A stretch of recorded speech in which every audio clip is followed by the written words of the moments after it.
What's up YouTube, I'm back. Today, we're gonna be going into Lightroom Classic.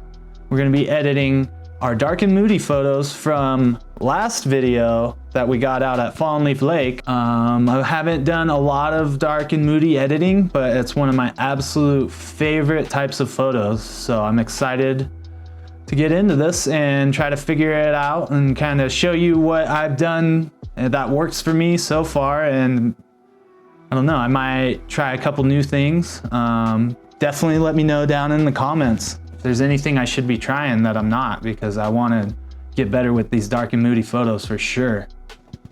All right, here we go. Lightroom Classic. Got this photo I took on my GoPro. The scene this day was pretty perfect. Overcast, had a tiny bit of light poking through the sun, or the clouds, a little bit of sun poking through the clouds. It was pretty great. We're gonna start off, this one's kind of dark, so I'm gonna raise my exposure a little bit, just drop some highlights, bring the shadows up. I really want to bring out, I'm gonna bring the shadows all the way up for this one because I want to bring out this detail in the wood on these tree roots. This was like a tree stump that was in the water, and these roots have these gaps in it like this, so I used the tree roots as a frame looking through at the lake. Okay. Whites, bring whites up a little bit, drop the blacks a little bit, nothing crazy. Let's see here. Bring down the texture a little bit. Bring up some clarity. A little bit of dehaze in there. Let's see. Go down, maybe, you know, we can add a little bit of that. Give some curve in there. I'm probably gonna bring the blacks back up after doing that though. Just a little bit. Okay, go down here. This is the magic for this right here. You adjust some hues maybe, you can adjust the green a little bit maybe. There's not much green in this photo, so it's probably not gonna do much. See that yellow adjustment on the hue, what that does there? So I'm gonna pull that down. I'm actually gonna drop that saturation too though. Drop that a little bit, drop the green saturation a little bit. Not a lot of green in there anyways, so it probably doesn't even matter to do that. It's honestly about all I think I want to do there. The real magic is in these hue and saturations, but then also doing some masking once we're done to shape light a little. You know, you can adjust, darken some areas, brighten some areas, and that can make a huge difference. And do some split toning right here. I personally am a sucker for the teal and orange. So we're gonna do that. Absolutely gonna throw some orange into the highlights out here. That makes a huge difference. Okay. I don't think I want, you know, click remove chromatic aberration. I don't think there's even any there, but denoise. No, I don't want this photo. It looks really clean, so I don't want to add any noise reduction or anything like that. I'm gonna go down, throw a little vignette on this one. Just darken those edges a little bit. Let's see here. That's about it for that. Pretty basic for this photo. Let's see, we're gonna go for a radial gradient.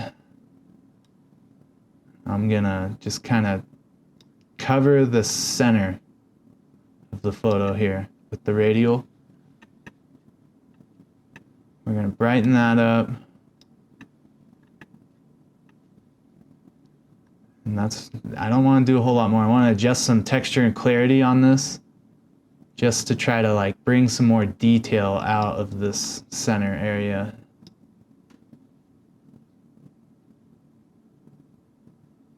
I'm actually going to drop the dehaze. See how that just kind of brightens up the middle, Adds a little bit of contrast with that texture and clarity. And then we're going to come up here and we're going to go duplicate and invert.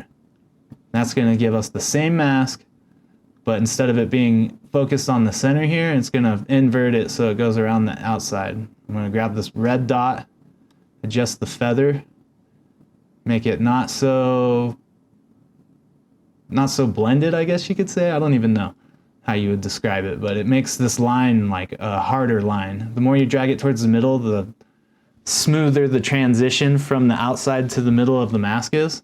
When you bring it out, it makes that more of a hard line. See how right there, it's a complete hard line. There's no like blending at all. So we're gonna adjust that a little bit. Drop the exposure a little more contrast in it. I'm gonna bring the highlights up actually, I think. Just a tiny bit. Tiny bit. And then, let's see here.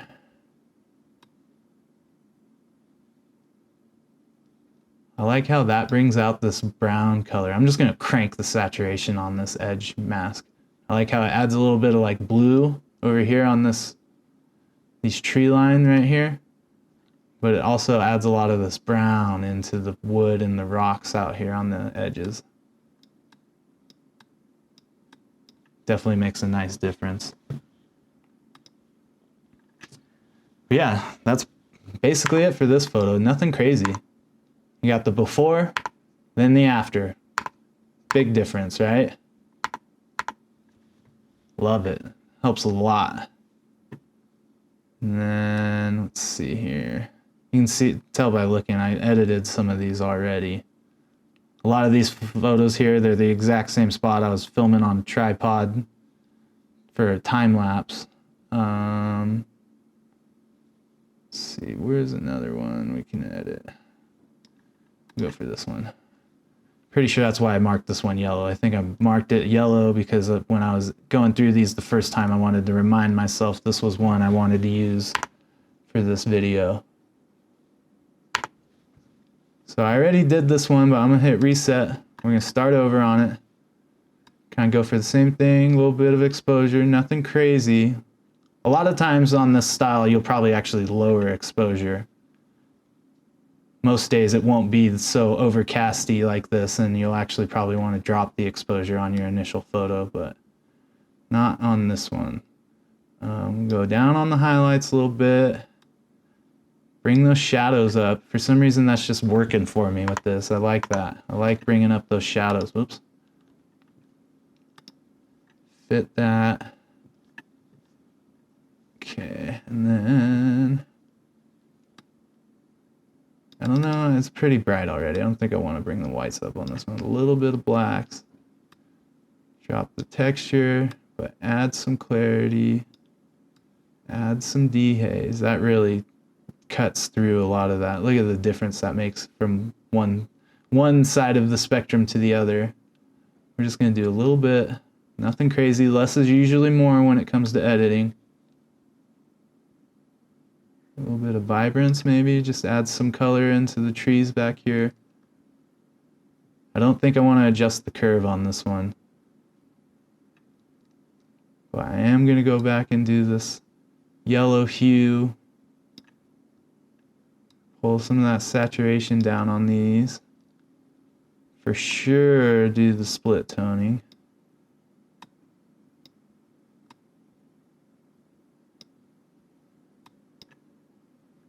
That just really helps. You know, these darker shadows areas, it gives it some extra color and character, but you get that nice contrast in the highlights with the orange.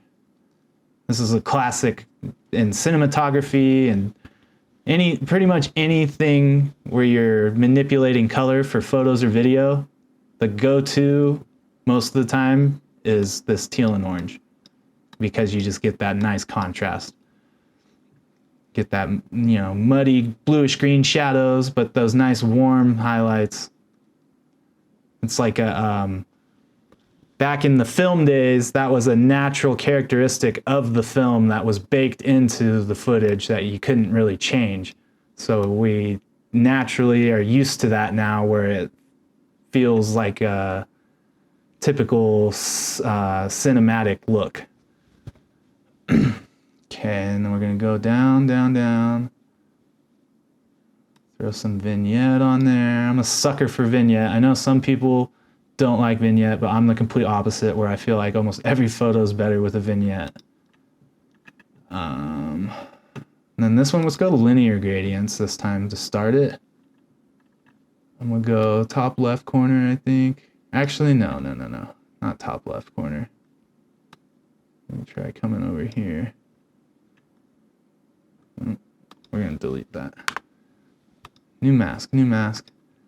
The sun on this day was on this left side, so I don't want to... Sorry, I'm gonna watch. My alarm's going off. It's the second time now that I've had an alarm ruin this recording, but I'm just gonna keep going this time because something else will mess it up. If I try again, it's just gonna get messed up again. So drop a little exposure. Let's just, add some color contrast, darken that up. We're gonna do one more. Probably over here. I think I'm gonna do it mostly across the bottom. If you hold shift, you can't tilt it. It keeps it like parallel or flat or level. Drop that down. See what a difference that makes though. Literally just adding that darkness on there.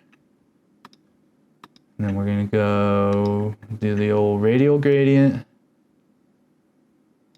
Right over this. I'm gonna bring the feather all the way down for this one. Brighten it up.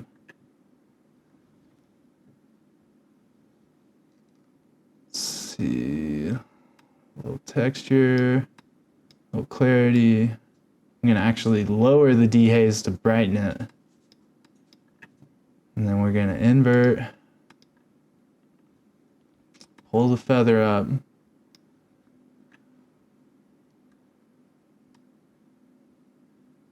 Exposure, maybe a little too much feather there. Drop that down. Yeah, that seems better. It was too harsh the way it was at first. It was too obvious that there was something there adjusting the darkness around that circle area. Contrast highlights. I don't think I need to do contrast. I'm gonna raise the highlights just a little bit. I did that on the other photo and it seemed like it kind of just helped bring that brightness into these lighter areas a little bit more. Definitely gonna crank that set. Oh no, nope. Not as much. 100 saturation for this photo seems too much. 53 looks pretty good though. We'll go for that. And I'm gonna select the object. So we're gonna paint over these. So I just want to try to make this stand out a little more. A little exposure, brighten it up. A little texture, a little clarity. It's basically like it's basically like adding contrast, but more specific and targeted. Texture is like the really fine details, and clarity is like the more so like the edges of the hard edges. So like this around the outside here and stuff. And then all this fine detail in the middle of these logs is going to be the texture. Let's see, what about some dehaze? Tiny bit of dehaze on there.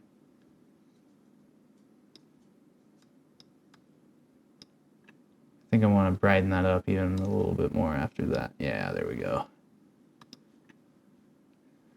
Let's see here.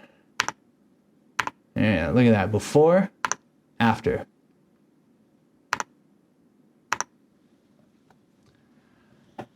So yeah, let me know what you think.